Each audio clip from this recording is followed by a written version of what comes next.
Hey everybody, what's up? This is your girl Bondi Blue, and yes, I cut all of my hair off. Reasons why: one, it's hot as hell in New Orleans. Reason two, I was tired of having to mess with it every day with my schedule being so up and down. And three, I just needed a shock. Different look, something, Jesus. The reason why the videos are so late is because I got food poisoning last weekend, and then I got dehydrated and I had to go to the hospital. Found out that I'm teetering on the lines of having anemia. So yeah, I haven't been feeling that great. So this is the first day, Sunday, that I've been able to actually gather myself and have enough energy to get my videos out. So let's just get into Real Housewives of Potomac. Now you guys, it's gonna be like a little speedy recap because we don't want to spend too much time on this shit. It happened last week. Today is Sunday. The new episode comes on tonight. That video will be up tomorrow.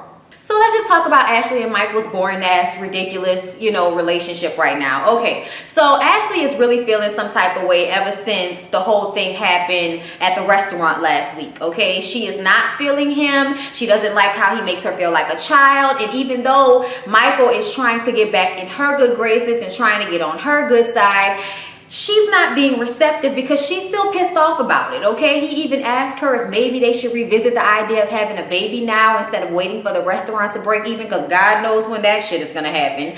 And she's just like, you know what? No, this is not a good time. And I'm like, yeah, y'all are on the verge of fucking divorce already, bitch. This is definitely not a good time to be trying to have a fucking baby, Michael. And this is when we look at you like, what the fuck? Now, some of y'all might have thought I went too hard on Michael, but I do feel like Michael has a very condescending attitude. This episode, I felt that Ashley was being annoying. Like, bitch, why can't you meet him halfway, okay? It's not all on him all the time, bitch. He is trying to meet you halfway. He is trying to be nice. He's trying to get along with you now, and you still gonna have a motherfucking problem. That's y'all relationship, so I don't really give a fuck, so let's just continue to move the fuck on. So Monique is planning this huge $30,000 birthday party for her daughter. She is not inviting Giselle. Everybody comes to the party. It was running late at first. I mean, the bitch got animals and all kind of shit going on, y'all. I can't even tell y'all all the shit she had at that goddamn party, okay? Ashley is there talking all her goddamn business to Monique's father. It's just very like, what the fuck? Like, I didn't understand why she was doing that. Ashley has this thing where she talks everybody's and her own business way too much. Learn how to be quiet, little girl. Do us that favor. Learn how to be quiet sometimes. You don't need to always be telling everybody everything every time somebody gives you a listening ear, bitch. Okay, get that shit together. Robin is mad because Juan isn't there, and it's like, whoop de fucking do, bitch. He's never there, okay? He's not there. Y'all are not together, remember? Why do you constantly get your fucking feelings hurt every time he doesn't show up to one of these events on this fucking show when it's obvious that y'all are not together, remember? That's what you keep telling everybody, Robin. Then Karen and Sharice are going back and forth because they decide to come together and plan a trip for the ladies to go to Bermuda, okay? It was Karen's idea, but for some reason, Sharice feels like, bitch, you trying to play me or something like that, acting like I'm an assistant. I'm not a fucking assistant, okay? I am a second host. So they going back and forth about that shit, and it's like, who fucking cares who's planning the trip? Let's just go, okay? Like, they made a big old deal about it at the party, so obviously we're gonna have to talk about that later, but this wasn't exactly the right setting. It's a baby's birthday party. I just want to remind Monique's extravagant fucking ass that a 1-year-old is not going to remember all that.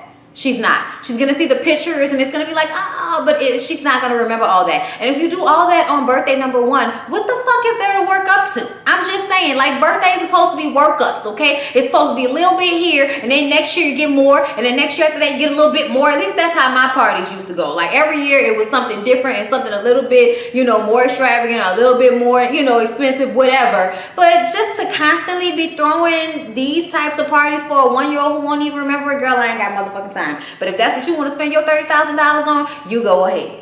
Karen finally sold her house in Potomac, okay? And her and Ray are trying to find another spot to move in, but she doesn't want to move in Potomac. She wants to move on the outskirts of Potomac where she saw some real nice houses that aren't as expensive as the ones in Potomac. So this leads me to believe that Karen and that Bill Gates line ain't fucking true, bitch, okay? He doesn't have that much money, okay? Stop lying about that, okay? Nobody was asking you. Nobody was checking for your pocketbooks, okay? But it all kind of seems like y'all might be a little bit more middle upper than upper. You know what I'm saying? Sharice, Why are you so shady this episode? Why are you shading Karen so much? Talking about why are you trying to plan a trip when you gotta find another house to live in? Bitch, won't you worry about why you and Eddie ain't filed for divorce, but y'all ain't been living together for fucking years? Won't you worry about that shit, okay? Like, give Karen a break. Why are you trying to shade Karen every fucking turn? Like, what is up with that shit? Which brings me to when Karen tried to bring Giselle and Monique together and Sharice's ass shows up unfucking invited and tries to make the whole thing about her. And it's like, bitch, don't nobody want to see no more tears.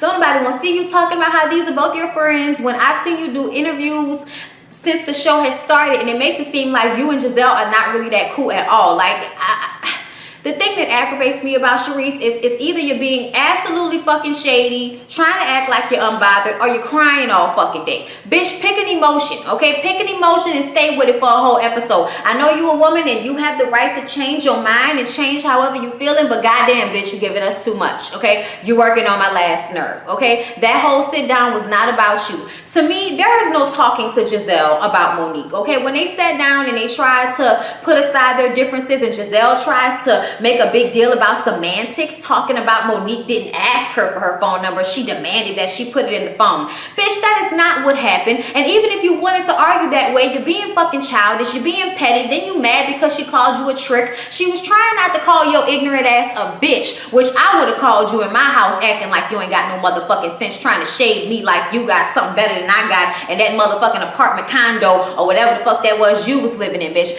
Ain't nobody trying to check your pocketbook and ask you what's going on with your ex-husband and why you getting all that money you getting from him. Why is you clocking that girl's paper trying to worry about, you know, how much money she making and what's hers and what's her husband's? It's all hers, bitch, and you know that, okay? You know that. All right, like Giselle, there is no talking to her. She's hating on Monique, and that's what it is.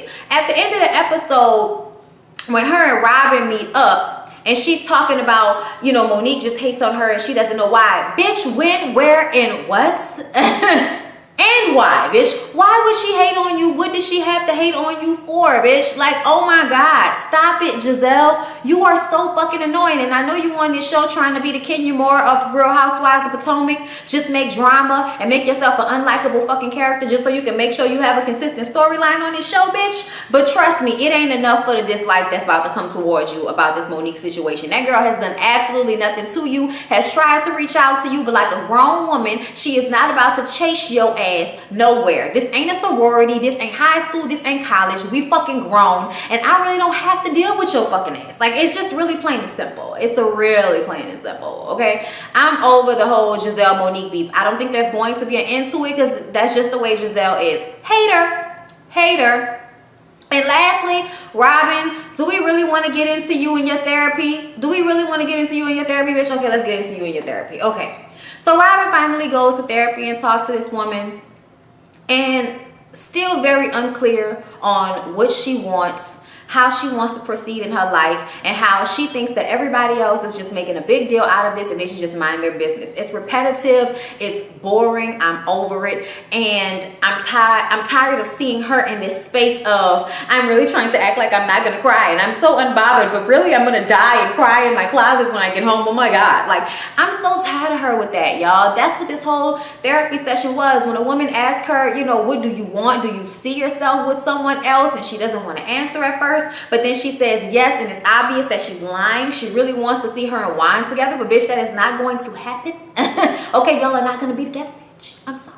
All right, it just don't seem like that's what he wants. If that's what he wanted, maybe he would have tried harder in order to prove himself to you. Y'all are living together because it's cheaper to keep her. Okay, that's the only reason y'all are living together. I don't think there's any real I'm in love with you there. There's love as a person, love as a friend, love as the other parent to my kids. Yes. But relationship, I want to be with you later on, love, I don't see that. And even though she's saying, you know, I'm not holding on to that, I really do think she is holding on to this idea that her and Juan are going to be able to get back together. And I really don't see that happening. I really hope that this is the last season that we have to deal with this situation with Robin and Juan, because it is just really fucking exhausting, draining, tiring, and I'm over it. Okay, just totally fucking OV.